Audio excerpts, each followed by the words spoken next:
British আমলে মুক্তাগাছা ও ত্রিশালের বৈলোরের দুই জমিদারের জমির পরিমাণ নিয়ে বিরোধ সৃষ্টি হয়।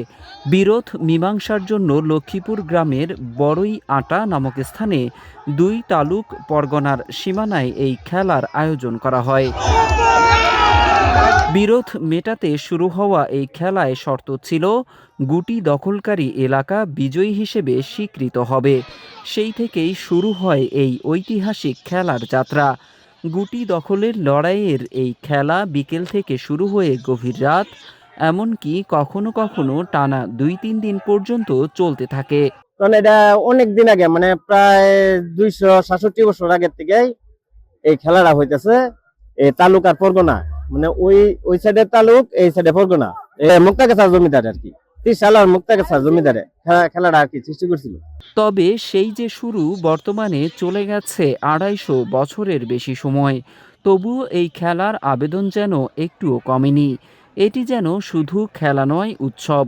তাই তো এসেছেন শিশু, নারী, পুরুষ সবাই।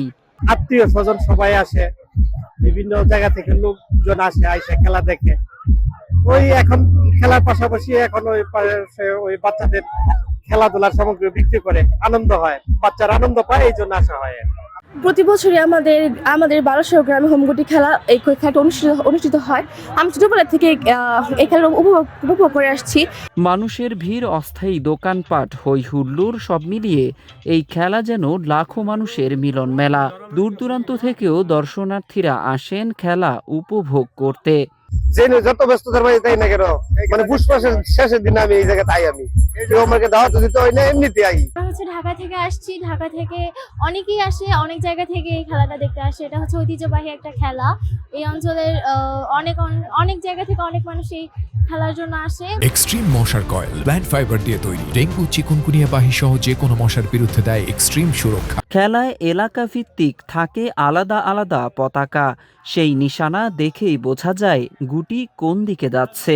হাজারো মানুষের ধস্তাধস্তি আর কৌশলের মধ্য দিয়ে গুটি গুম না হওয়া পর্যন্ত চলতে থাকে খেলা।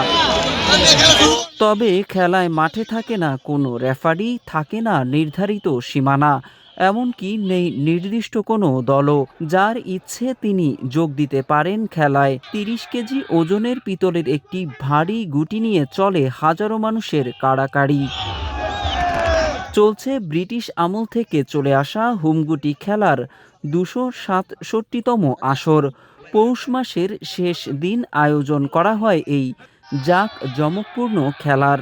ভূমি বন্টন নেওয়া প্রজাদের মাঝখানে দ্বন্দ্ব ছিল, তো সেই লক্ষ্যেই সেই সময় জমিদার হেমচন্দ্র রায় এবং জমিদার শশীকান্ত রায়ের আমলে প্রতিষ্ঠাতা দৌলত মোড়ল, ওনার নেতৃত্বে এই জমি বন্টন করার লক্ষ্যে এই হুমগুটি প্রতিষ্ঠা করেন।